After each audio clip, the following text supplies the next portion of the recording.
Hey everyone, you're listening to Party Time, My Golf Story with Kevin Walsh and whatever special guest he has today. You can check me out on episode 9 of the podcast. Today I'm wearing Grayson clothes while I'm out practicing because I believe in look good, play good. And follow me on Instagram, Sophia Warren Golf, and hope you enjoy the rest of the show. It's Party Time, My Golf Story, brought to you by Party Drinks. Classically designed golf drinks for golfers by golfers. And the golf real estate pros Gene Walsh and Vince Vizzacaro. For your Southwest Florida real estate needs, check them out at suncoastdreams.com. Now here's your host, Kevin Walsh. Hey, everybody. Welcome to the program. We have one of my favorite people in the whole world as far as having a conversation with somebody who's just has so many different interests in life and similar interests to what I have. Garlon Hodges is our guest. We just call him G. He's one of my caddie buddies. Had a good talk with him this week. He is in the process of starting his own podcast. And I'm like, well, why don't you come on this one and just test drive it so you can see what we have here at Party Time, My Golf Story, and what your future podcast is going to be. Great caddy, great guy, entrepreneur. He is the most fascinating man in the world. And that's saying something. Dos Equis guy has nothing on Garlon Hodges. Hey, before we go any further, if you haven't subscribed to the podcast, would you do so? Because that matters to the bean counters, the nerds at YouTube, Spotify, and Apple. They like that stuff. So do our sponsors. So like the podcast, subscribe to it if you haven't done so. And for the 14,000 or so that have already done it, really appreciate it. Very much so. Big thanks to our title sponsors, Party Drinks. If you're looking for an alternative drink on the golf course and you're tired of drinking beer or something else that makes you fat, something that's named after a time of day or a crustacean, then try Party for golfers by golfers, and it makes all the difference. And if your dream, oh, by the way, the exclusive distributor of Party in the state of Florida is Paradise Craft Distributors. There's the name and number at the bottom. So have your beverage people wherever you play golf, get in contact with their people. If your dream is to live in a golf resort style community similar to Lakewood Ranch or Lakewood National Golf Club in Lakewood Ranch, Florida, nobody better than the golf real estate pros of Gene Walsh and Vince Vizzacaro from suncoastdreams.com, a division of Fine Properties. And this podcast, by the way, originates from Lakewood National Golf Club. And if you're all tired and you're all tuckered out from what's been a long day on the golf course and you need to unwind, maybe need a massage, you need cold water plunge, infrared sauna, red light therapy, and try Violet Spa in downtown Sarasota. They got you covered. I went there and had a princely day just a couple weeks ago. Got to go back because my body's kind of beat up from a lot of caddying and some other stuff that I'm doing with it. All right, so that's enough of the house business. Got to bring my main man, Garlon Hodges, on board here. G, it's great to see you. You playing a little hurt on this podcast? What's going on here? Kevin Walsh, great to see you too, bud. First of all, thank you first and foremost for this amazing opportunity to come on and have a conversation with somebody who I find absolutely interesting. And hell, I mean, I've even talked to my wife about I have a Party still in there right now in my fridge. And every time when I look at that, because I kept one left, every time I look at it, I think about my guy, Kevin Walsh. I'm doing great, man. I'm doing real good. No, you're not. I know you're sitting down. What's going on with the wheel? So I think, I've always been an athlete. So this is all kind of new to me, actually being hurt. I'm getting older and I have a knee issue apparently. And, I heard it when I was, I heard it in college a little bit. But then when I got out in college, I got in this sport, golf, and a guy actually hit me in the knee with a golf ball, probably at about 80 miles an hour. And I didn't think about it at the time, but boy, I think I'm paying the price for some of it now. Are you serious? I mean, what was it? A line drive, like the kneecap or the side? What the hell happened? It's one of the most, it's the quickest shocking thing. I've never experienced anything like that. I told the gentleman, hang tight, wait for me. I'm going to go check something out. And this guy was obvious. He was a little maybe inebriated, clearly not paying attention. excited, adrenaline rushing, a lot of the things that happen to guys on the golf course.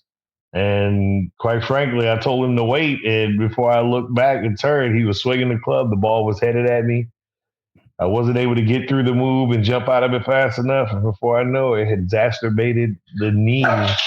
It exacerbated an issue on my knee that I had had previously before. So when it's starting to hurt me again a little bit. All right. So you got the leg. So you're reclined a little bit. I can see that. You got the leg up. You're right. Hey, look, man. Yeah. You see my shoulder? I'm playing hurt too. I see that. What is this? The all infirm team here going on? Definitely. I mean, we are definitely in the infirmary today. You know what I mean? Definitely.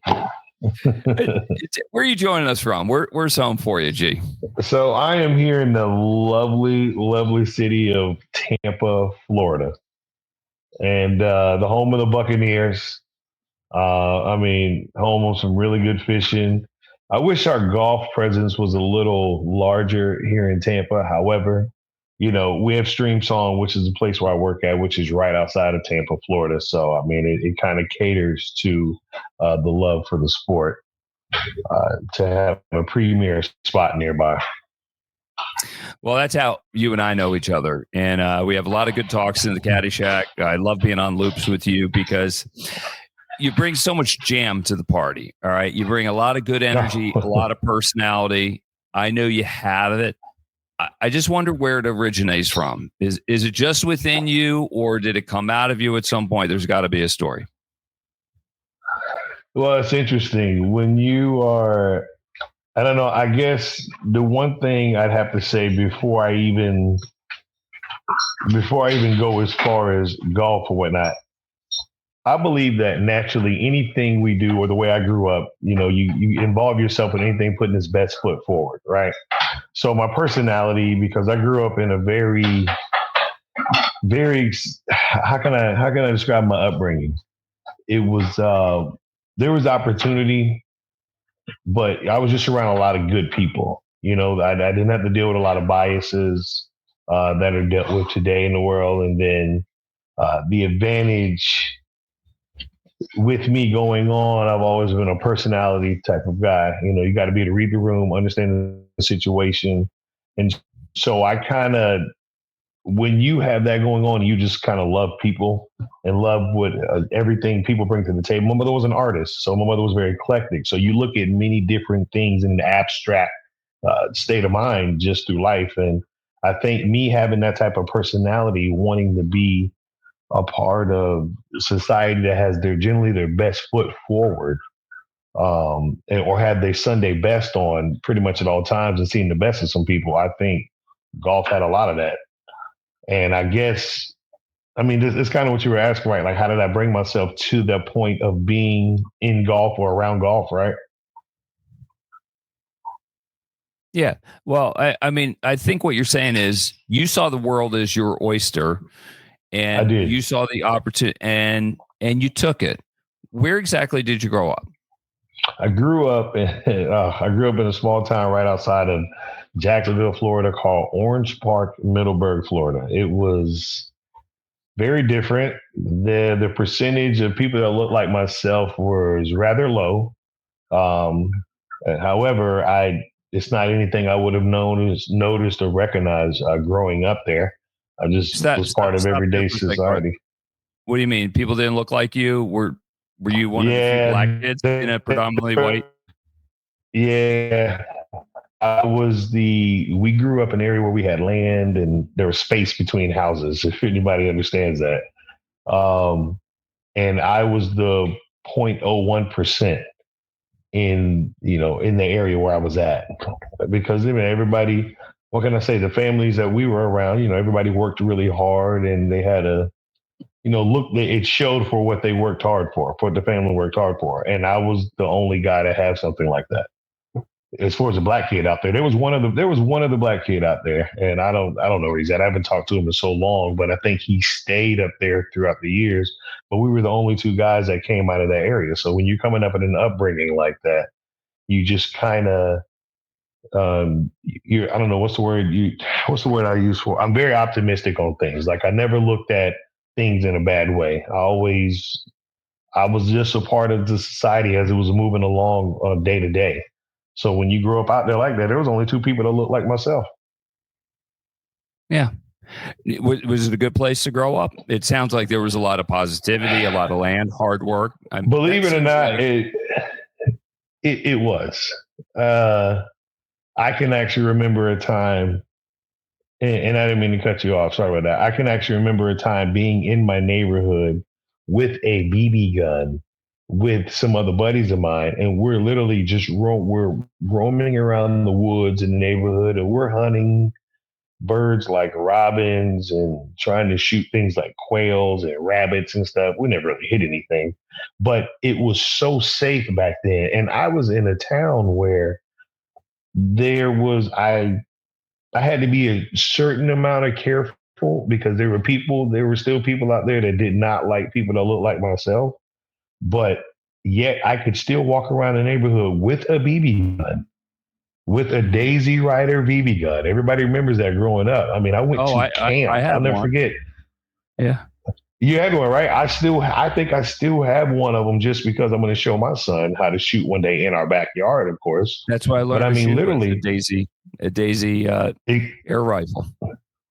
I remember when I got mine. Matter of fact, my parents took me to a camp. My mom was devastated. She didn't want me to go, of course, but that's just mom wanting her son not to go. But I'll never forget my dad and they registered me for a camp called Camp Immokalee in Immokalee, Florida. And I guarantee you, yeah, in Immokalee, Florida. Yeah. And I guarantee you you still had to be careful back in the days, but it was in a sense that just know your whereabouts and your surroundings. I guarantee you, I probably was the only black kid 90% of the time in a lot of the camps and stuff that I went to. Was that a good thing for you, though? I mean, did you enjoy it, or did you long for? I didn't notice. Yeah, I never noticed whether it was good. I never noticed it was good or bad. Honestly, the way I saw it, once I got older and started looking back on it, like when I started to turn 14, 15, and whatnot, and noticed the difference when I left and moved to Tampa, was that I looked at things with an optimistic spin on them from jump. I never looked at anybody for, what they looked like or what they sounded like or what they acted like. I was the type of person that gave everybody benefit of the doubt, no matter what. And that's just how I grew up. That's how my parents raised me. Yeah. Tell me about your dad. Your mom was an art teacher. I know she had a profound influence on you with the creative side because you're very creative. And Dad, what did he do, and what kind of a role model was he for you in your life? Well, let me see. My dad was a Georgia boy. Roots are out of South Georgia, which is where my last name roots are. It actually traces back pretty good. And I'm talking to 1865, I believe. And comes from a family of like 8 kids. And you're talking strong family. Like everybody ended up being like, some people ended up being doctors. My father was an engineer and finished as a senior analyst with AT&T. So he did rather well for himself. So we came from a very driving force of a family who believed in school, going to college, just the stuff that everybody believed in, everyday American dream type stuff. But that was back then. So it was weird. We would always say, I guess I grew up kind of like in the sense that I was, we're kind of like the form of the Cosbys in the country area per se, just because it was kind of rural, but we were just outside a city. But, and I kind of actually appreciate the fact that, I mean, that's where I got my work ethic from, but I appreciate the fact that we had that presence and we weren't in an inner city or anything like that. My folks worked hard. My folks were actually part of integral movements historically, like it could be looked up. Like my dad was part of a major integration movement in South Georgia. My mother was part of the major integration movement here in Tampa, Florida. There's newspaper articles about her. that trace all the way back to my grandfather being the first long black shoreman here in Tampa, Florida, to run the docks, which was the primary money that came into Tampa, Florida. So, I mean, there's definitely some very strong positive heritage that my background comes from. And to have the advantage of growing up outside of Orange Park, Jacksonville, Florida, which was country / suburb, but then to being in Tampa, it kind of gave me the best of both worlds. And I say that to say also having to be within a very strong black family and still dealing with everyday things that were going on in the world as my culture as we try to do stuff. I call it bridging the gap. It's the best of both worlds. That's why I've always been able to handle myself in any opportunity or any situation, just because I see, like you said the world was my oyster. And that's kind of how I treated every situation. And that kind of played into my personality. Well, I see that. I see that every time I see you, Garlon. You just have you have an energy that's almost radiant, right? So I know you use it for you, but it rubs off on other people, and I know it's helpful for the people that you caddy with, because you're giving them great substance because you know the game of golf, but you're giving them a show, but a proper show, just enough and not too much. I mean, it's just good time with you on the bag. When did golf enter the picture, and how did it enter the picture? I want to say that I always considered myself, and this is straight up how golf got to win a place in my heart. I always saw myself as kind of, and I guess I can thank my mom and my dad for this, primarily my mother. I saw myself as we were always involved in the upper echelons part of doing things for whatever it was. Like, clearly, we weren't at the cream of the crop. I mean, it's great to have the mindset, but we were not at the very top. But I always like being involved with things that were considered creme de la creme. Golf is kind of like one of those things. Now, I say that to say is that, like, growing up, like I was singing, right? And we were in this town, and here we were known for doing this. I actually did Christmas, and it'll get to where I'm telling you at with the golf, but I actually did Christmas caroling at the age of like 14. I still remember it to this day. It's probably some of my most funnest moments in my life. But we were always a part of the hierarchy of something that was going on. So that just kept with me and transcended all the way up to the age of about 28, very late for me, 28 and 29 years of age. I was out on the golf course. What are you doing at this time in life when you're just 28? I got to get golf in the mix. Yeah. What are you doing? Oh, man. Why did you have to put golf into the equation? I had to put golf in the equation. Thank you for bringing me back. I had to put golf in the equation. At that time, I was a chef. I was a chef supervisor at that time. But I was also, from time to time, bartending. I was a mixologist, right? Like I say, anything that I was working, I was trying to do the best of. And I started meeting better and better people. I started meeting people with more connections. I started meeting people to rub shoulders with that could help me get places. And if it's something I could do for them, give them a good time, make them have a good time, they would help me out with something. So a buddy of mine one day said, "Hey, I want you to meet a friend of mine. And with the way that you operate and with the way that you move and the way you are with people," he told me, he said, "Yo, you should really consider caddying."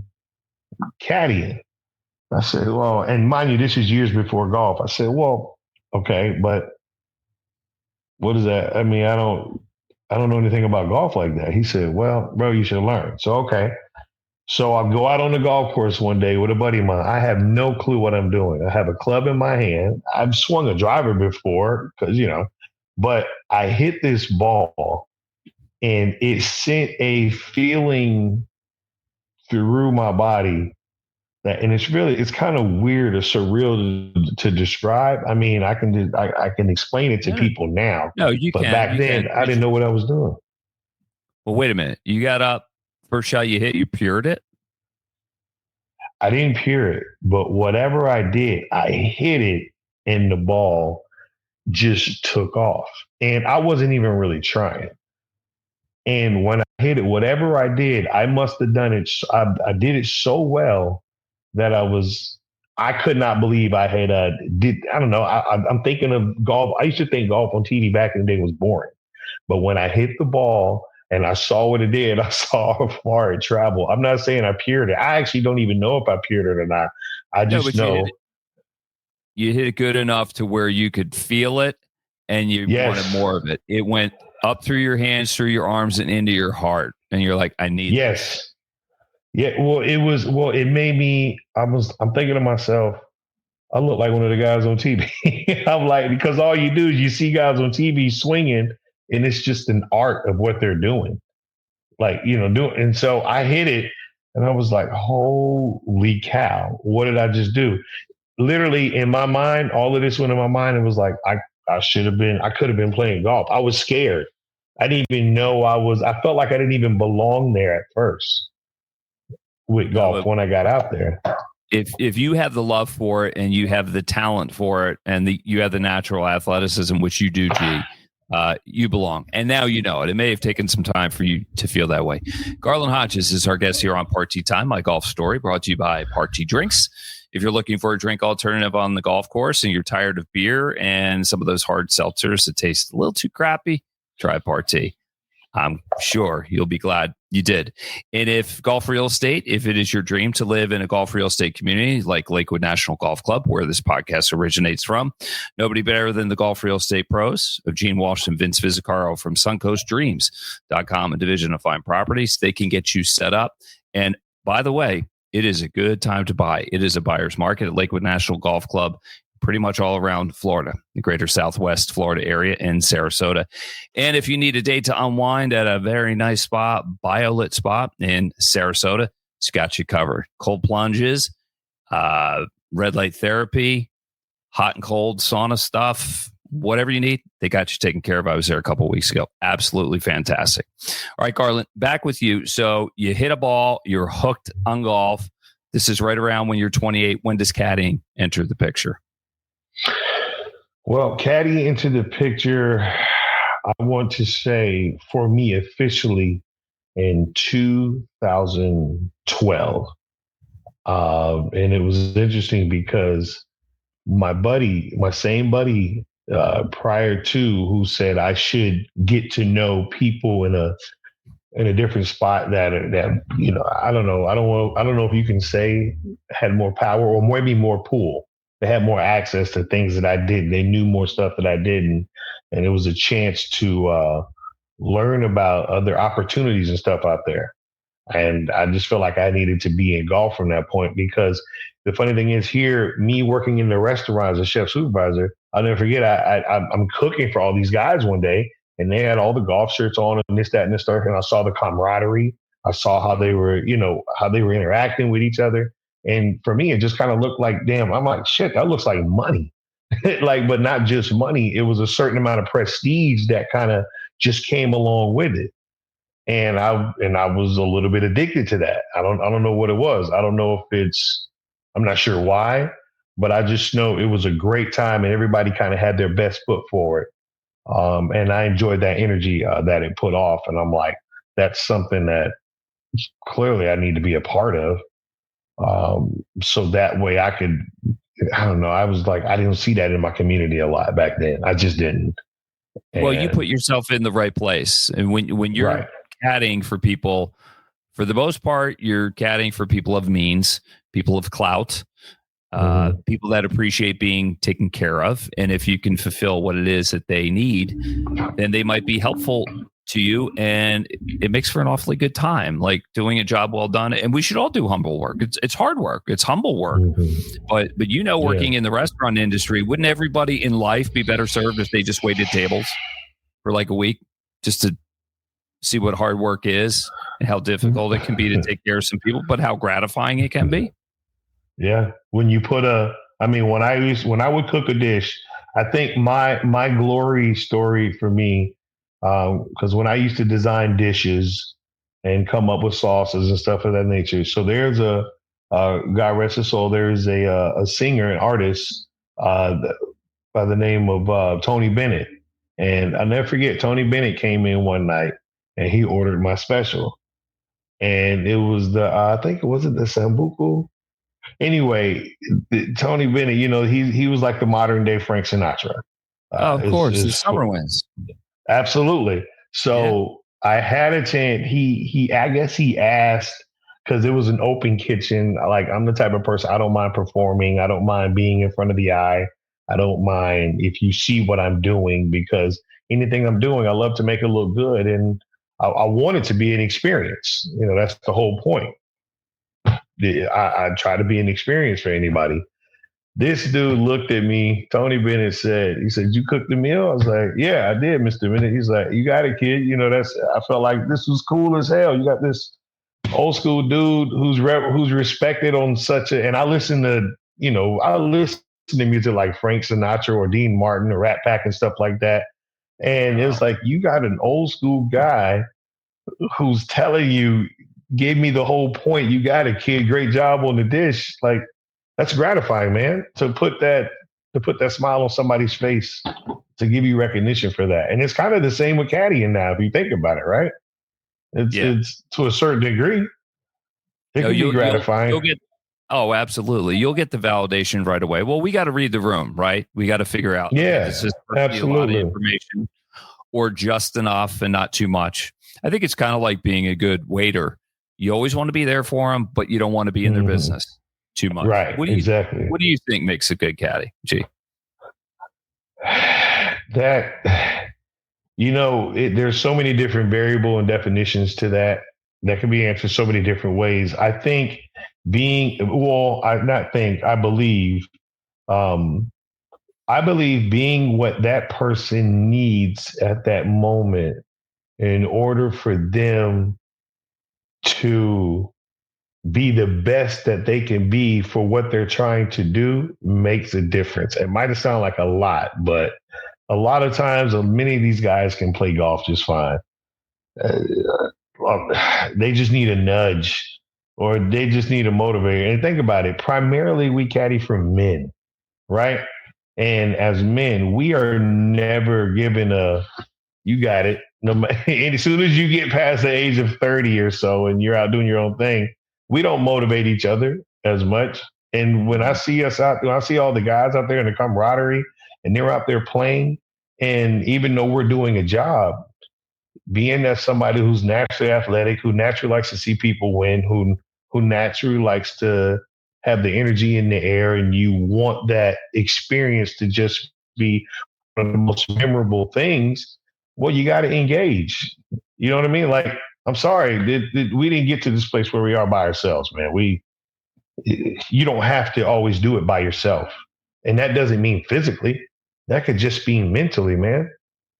You got to be able to if you put somebody in such a state where they're able to perform or do something that's going to be progressive or have a positive impact, it's kind of weird per se, but we have a major positive impact on guys.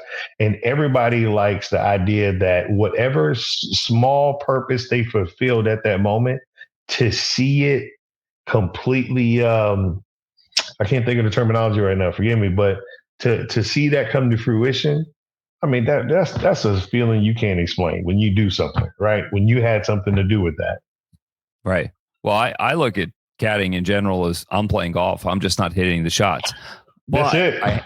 I have to do some psychology on everybody, because if you were my player, I might just say, all right, G, just get up there and hit it, be an athlete. I mean, I don't need to tell you what's going on. Another guy, I'm just that's like, hey, man, just aim a little bit left. We're going to be a little conservative on this. So, I mean, you got a different speech, you got a different dance for each person, and it comes down to reading the room. Garlon Hodges is our guest here on Party Time. Garlon is one of my favorite people to talk to in the world. We have a great time in the Caddy Shack. So, Garlon, I mean, that's all I'm trying to do right here is you and I, like, talking like we do. in the show. Absolutely. Okay. Where did you go to college, and what sport did you play? I went to college at Bethune-Cookman College in Daytona Beach, Florida, and I went to go play football. However, when I got there, I was training with the team, playing with the team. Got ready to do I'll never forget this because I did not have a scholarship, so I ended up being like a form of a walk-on. And then the way that worked, it was so political that by the time I was getting through everything, we just decided for me not to play. I did play for 2 years with them, and then I was on the practice team, and then when we got to the real game, it's weird. We started noticing things medically that were occurring with me that ended up being revisited later on in my life, which led to a major medical change, permanent change. However, Bethune-Cookman College in Daytona Beach, Florida. Shout out to it was BCC Wild University now. Am I cutting out on you? Can you hear me? Yeah, it's like cutting out. Are you in a good Wi-Fi spot? Yeah, I am actually. Let me make sure. Yeah, Wi-Fi's on. We're good. Okay. So you may mention like there was a health situation going on. Are you referring to your kidneys? Yes, I am referring to my kidneys. I had a kidney transplant, and that was probably the biggest pivot in my life that I was not ready for, was not pre-warned about. It just kind of happened. So, no. It doesn't just kind of happen. This is a big deal. What was going on with diabetes, and how do you get to the point where, because transplant's kind of the last resort?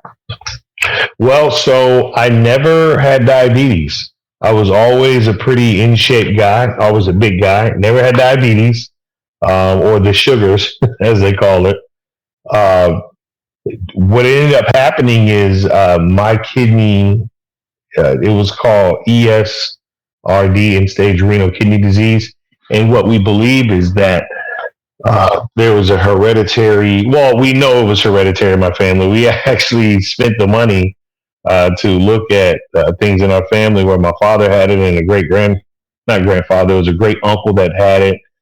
And it came to me. It missed some members of my family, and it got right to me. And I was on dialysis for 3.5, almost 4 years, I want to say. And after that, I got my transplant in 2011, and I've been working with that same kidney, which some doctors are like, "How are you still doing this?" Okay, so how old are you when you? So your kidneys are basically 31. All right. Properly. 31 years of age. All right. And the kidney transplant is an absolute game changer physically, I would imagine spiritually, emotionally. Am I right? Absolutely. I thought my life was over. I didn't know what was going on.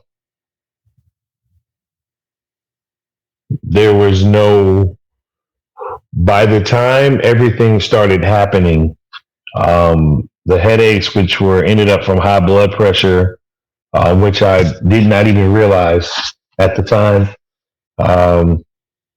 My legs just started swelling as such. I can honestly say that after college, because this happened when I was 31, and so clearly I had been out of college for quite a while. However, some of the jobs I'd worked in, I'd had some pretty good jobs. I was always a sales guy, personality stuff, and I had some pretty good jobs. But I do believe there was 1 year where I got a little excited on the job. I pretty much almost had a company car. So I do believe that I did not treat my body as well as I should have for that time, because I didn't realize that I was fragile, to having anything wrong with my kidney. And when all that happened, I know my mind went somewhere, because I had all these plans. There were things that I wanted to do. And when you're tied to a machine 3 days out of the week for 4 hours at a time, And it's kind of one of the jobs that kind of pushed me towards, it's kind of one of the things that pushed me into being good in culinary, because the only job I could get was working 3 to 11 at night when you're doing dialysis. Nobody takes a chance on people like that. Right. When you're doing that. So you get off dialysis because you get a kidney transplant. Right. Yep. So you have one kidney in your body right now. Yes, one. Okay. And you can survive on one. You're doing a great job. Tell me, do you think about your donor often? What do you know? Well, I know for a fact. Well, so here in the state of Florida, you are not allowed to meet your donor because it's a fragile thing. I got a kidney from what's called a cadaver. A cadaver is somebody who passed away, and they were on the list to donate organs, in which we're very grateful for the family and the young lady who we were able even to find that out. There was a young lady who was roughly around my age who passed away in an accident. Okay. And I got her kidney at the moment she passed away from the accident. And Stop. So the loss of life leads to a new life for you. Yeah. And I imagine it is. You realized how profound that was the moment you got the news. Take me back to the day you got the news that you had man. That day, everything changed. I remember the smell in the air. I remember driving to my job. This was the same job where I cooked, that I had an opportunity to, I cooked for, Tony Bennett guy. And I'll never forget, it was on a Sunday. I worked at this place here in Tampa, Florida, which was part of the Grand Hyatt Hotel. And I worked at a place here that they had one of the most exquisite brunches on the East Coast, on this side of the U.S. They were rated very high. I mean, this was a seafood brunch unlike any other. I was there early in the morning at the Oyster Bar, chopping up some scallions, to be exact, some scallions and onions, and mixing it up to make a red wine vinaigrette to go on the oysters. And as I'm sitting here chopping, I noticed there was a little bit of commotion as I look out over the dining hall, and I see people kind of going back and forth. I see some people from HR, not HR, but some people that work around HR, and they're like, "Hey, we're looking for Garlon Hodges." At this time, everybody called me G, like you call me G, because it's always just been a nickname. A lot of people aren't used to Garlon. They mess it up. They say Galen, they say Garlon, they say all these different names. But this day, these people were trying to figure out where Mr. Hodges or Garlon Hodges was. So I stopped one of the persons. I said, "Hey, who are you looking for?" "I'm looking for Garlon Hodges." I'm like, "Oh, well, that's me." At that point, the person was so excited. They were shivering and shaking, saying, "You got a phone call from the hospital." I get the phone call. I never forget. And I still have the message to this day. Say, "Mr. Hodges, this is Tampa General's. No, this is LifeLink from Tampa General Hospital. And we have a primary offer for a kidney for you." I wasn't even sure how to react, because to hear something like this on the phone. Yeah. Okay. So you know what that call is. Yes. Oh, yeah. Right, get back. Very detailed. Right, keep going. Okay. So literally, I'm sitting. I'm at this phone, which is at the front of the restaurant. I'm sitting in a coat, and I got an apron on, and here I am. I'm kind of. I don't think I'm sweating, but you just, when you hear something like that, you're not really sure. You don't even know how to respond, how to act. I'm like, first thing I need to do is like, oh my God, I need to call my wife. I need to call my mom. I need to call all these different people. But they were like, "Nope, we just need you to relax, and we want you to get to the hospital, and you're just going to come hang out, and we get you prepared." And still the feeling there, I hung the phone up, and immediately a tear rolled down my cheek. Because I'm thinking to myself, this is not real. Like, I don't deserve this. There's got to be a reason. I've always been hard on myself like that, but I mean, it just still to this day to replay that call and remembering my mom, God rest her soul. Remembering my mom, just thanking God, thanking Jesus for the fact that I was able to be on the receiving end of a kidney, for somebody to call me, so, I mean, that gets me teary-eyed now, just thinking about that, man. That's a second chance at life to be normal. Oh, I bet. I bet. I've talked to a lot of people who have been on the receiving end and giving end of transplants, and it is one of the most profound feelings that you can experience. It's just like your whole body tingles. It's like every cell in your body is just electric. Am I extending my life? Yeah. Yes. You're talking about you feel so alive.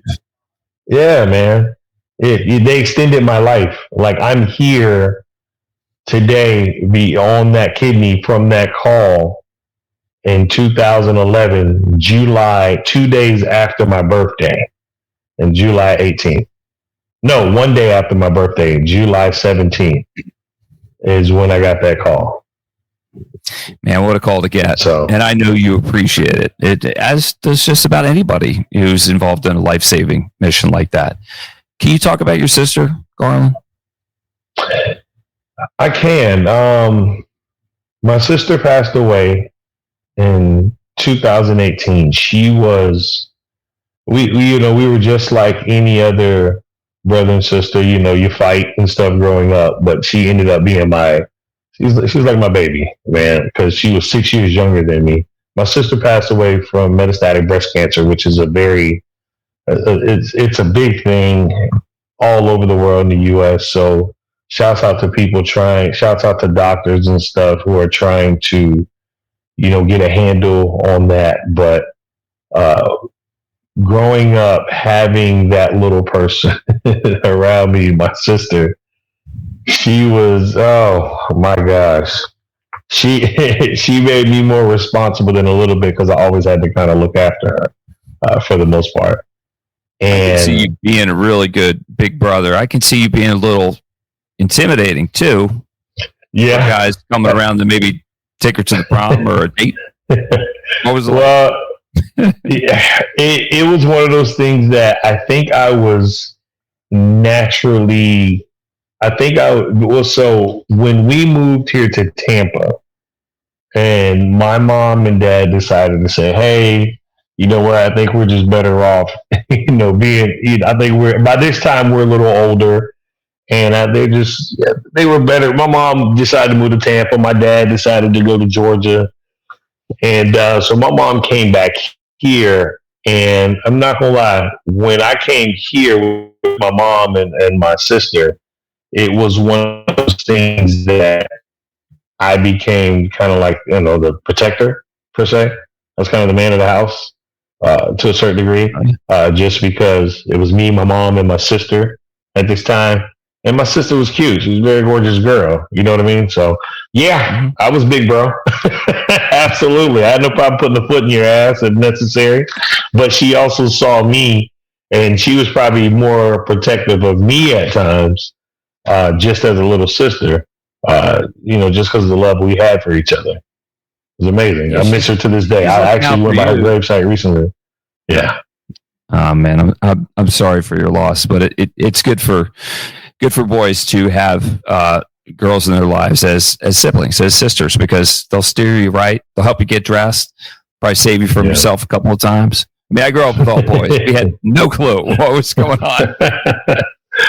Bro, man, when I tell you, it's so funny because I do feel like my sister was reincarnated. Like, I have videos so when I look at my daughter kind of favors my sister in her looks, in her actions, in the way she moves, in the way she talks, in her persona. And so there are times that I will look at my daughter and I just stare and I'm slightly, taken back, not necessarily full teary-eyed, but I'm taken back because I'm like, holy cow, I'm looking directly at my sister right now.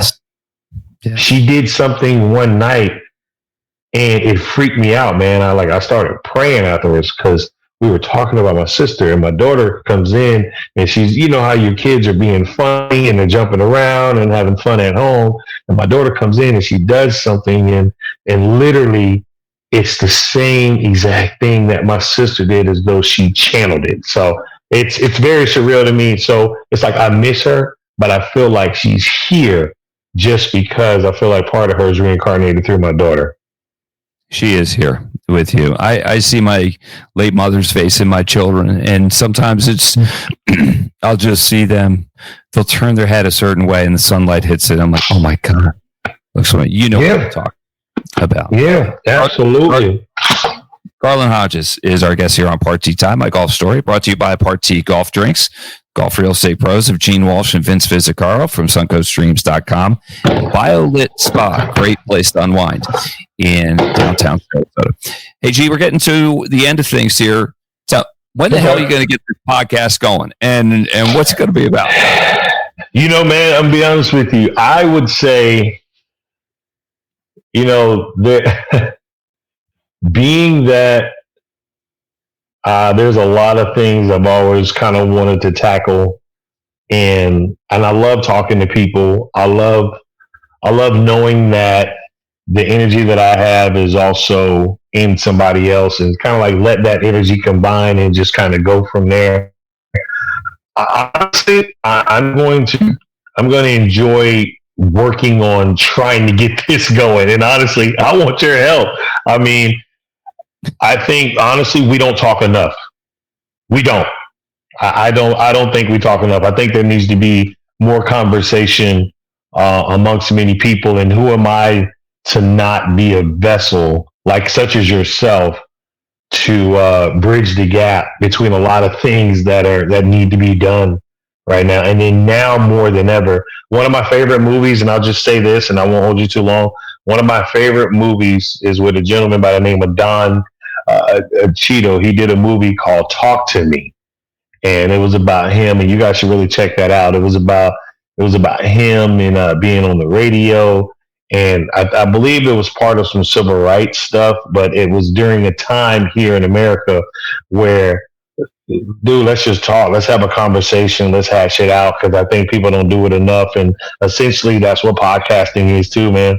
You're talking to some people. You're hashing some things out. You're getting things. You know, you're creating a fine line there so people can understand, and to give people a platform where they can learn how to understand. Some people don't even know how to understand or even how to talk to somebody. And I think it's a great way. Go ahead. You want to get pretty deep. You want to get pretty deep on some things, current events. I don't mind. So I don't mind. Yeah. I don't mind at all. That's one thing I think that's one thing I'm not afraid of. And I think the one thing which kind of leads how it all ties in, when we caddy, if you think about it, man, caddying can be a very cutthroat business at times.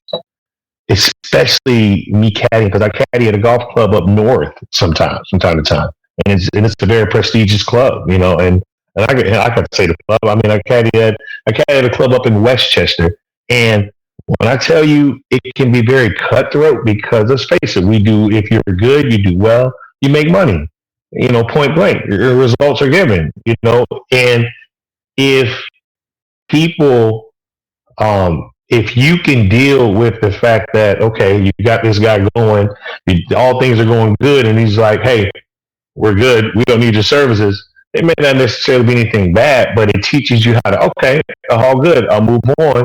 It is what it is. Let's just move on to the next thing, and let's just figure it out, go from there. I actually love the cutthroatness of that. So I kind of take that with me. And that's just from caddying. So I think we should be able to talk, hash it out, determine some things, and just put it all out on the table. How much longer are you going to caddy? My goal to caddy full time is less than a year from now. Mm-hmm. I don't think, no matter how much money I make in the future, and I'm sure later on, we'll talk about some of the things that we're into. I do have some very great plans going forward. I no matter how much money I make in the future, I still will leave some space in my heart and some space in my time to caddy, even if it's just on the weekends. To stay connected to golf, to stay connected to the people. It's weird. Uh, if you think about it, there's like a little underground, like subsystem in golf. We're such a small community, but we're big at the same time. That talking and getting to know, or just talking to somebody, I feel like golf, you find out a lot. You learn a lot more things early on than you would do anywhere else, too, man. So you got to stay connected. Like you said, it's the people who have. How did you describe it earlier? The people who have the pool, the clout. Yeah, man. Why would you not want to stay connected to that, to keep one foot in? I don't understand that. Well, I think we all think about if we won the lottery, what would we do with things? Right. Clearly, my answer is I would live better, but right. I would not. I would work less, definitely work less. But I don't think I'd stop caddying. I just do a lot less. It's great.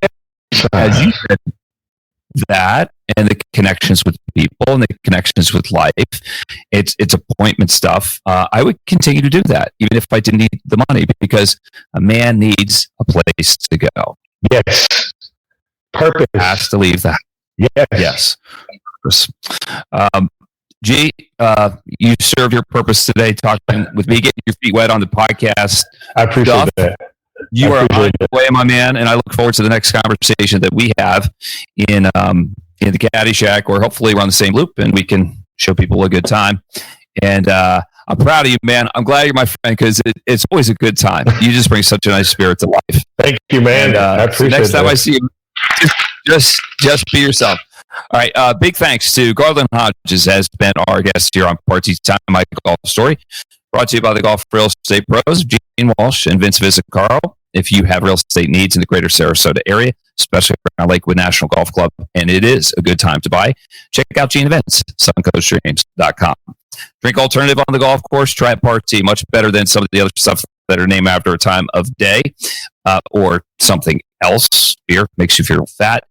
And if you felt like you got beat up on the golf course by just a tough round or whatever, you need to unwind. Biolet Spa in downtown Sarasota has got you covered. For Garlon Hodges, I'm Kevin Walsh. We'll see you again next time on Party Time, My Golf Story.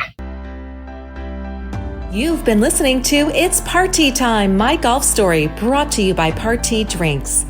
Classically designed golf drinks for golfers by golfers, and the golf real estate pros Gene Walsh and Vince Visicaro. For your Southwest Florida real estate needs, check them out at suncoaststreams.com or call 941-220-4000.